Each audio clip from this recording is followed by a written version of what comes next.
If you clicked on this video, you're one of two people. You're either someone who doesn't buy a brand new phone every year and you're just watching this to hear my opinion, or you're someone who buys a new phone every time Apple, Google, Samsung, or whatever comes out with their new iPhone, their new Samsung Galaxy, and you kind of want to get out of that habit. The fact is, of course, they're all public companies. They all want to make money. That's the goal. I get it. But these yearly released phones are not really for you and me. Whatever, I don't know what phone you have, but for me, I got an iPhone 15 Pro Max. That thing works fine. I think it's for the people who have older phones that are really actually struggling to catch up with speed. That's, in that case, you obviously need a new phone. But take my brother, for example. He has my old iPhone 12.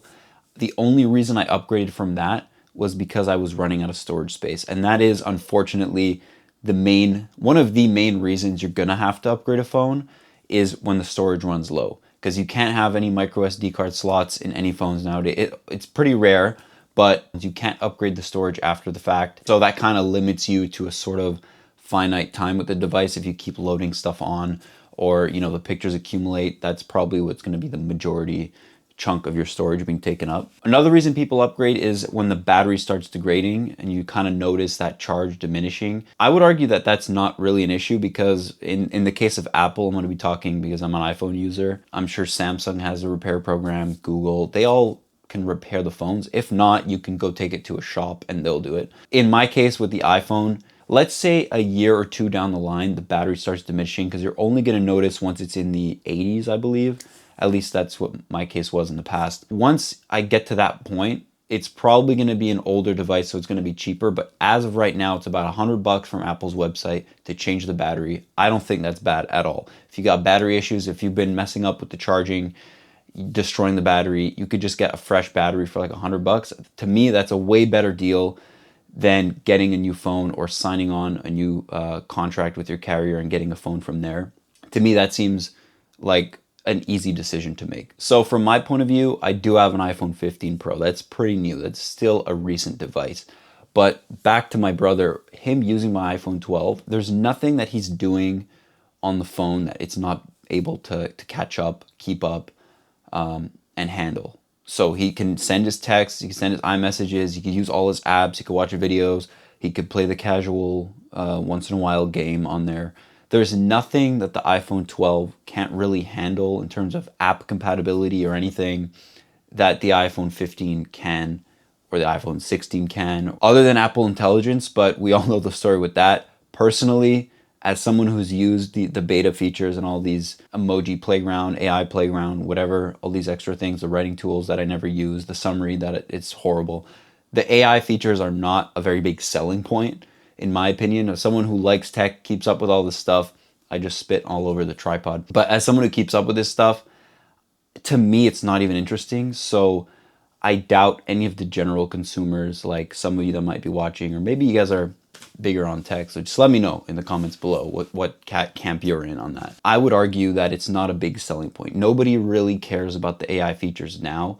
Maybe 5-6 years down the line, once it gets to a certain point where it's really beneficial to the end consumer, maybe that's going to be a selling point. But right now, I don't see anybody caring about that. And that's why I think older devices that can't run AI features are still very usable. Apps are not very demanding. It's not like the PC or computer world where you need a beefier computer to run certain games or rendering programs, graphic design programs, stuff like that. A lot of the times with getting a new device or seeing someone using an iPhone 12 or 11, when you see someone with just an older thing because it's perceived as, the past gen thing, it's seen as a status thing. So it's kind of easy to get caught up in that. But if you really want your money to go the mile and, you buy and invest in a good device and you want to keep that for a while, the wise thing to do is to just keep using it. Use it as a tool and not as a status symbol, and then just repair it if anything happens. If the battery gets messed up, change the battery. If the screen gets cracked, get a quote for that, because I think that depends on the device, but repair that as well. It's kind of just treating it as a tool rather than a status item or status symbol. I think the only item in the world that isn't judged by its age is men. No, I'm kidding. I think the only thing that's not judged by its age is a car. So if you're buying, let's say, a 2014 car, so that's like almost 10 years old.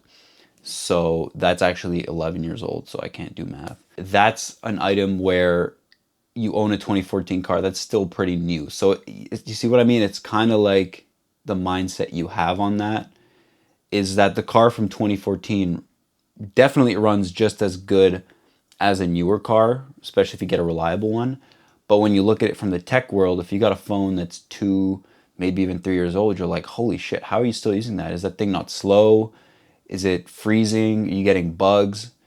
Those are the questions you get asked. But with a car from 2014 or 2015 or whatever, you won't be asking those questions. So that concludes the video. I wanted to make a little opinion video for you guys on this subject because it's something that's kind of been in my head, and I have a few other videos in the pipeline that I'm refining and working on. So, you know, before I get to recording those, they need to be tightened up a little bit. And I thought this was a good time to shoot this. So let me know your thoughts in the comments below. Let me know what device you're using. Let me know how many years you'd want to keep your device or how many years you do keep your devices. I would love to hear that. Thanks for watching, and peace out.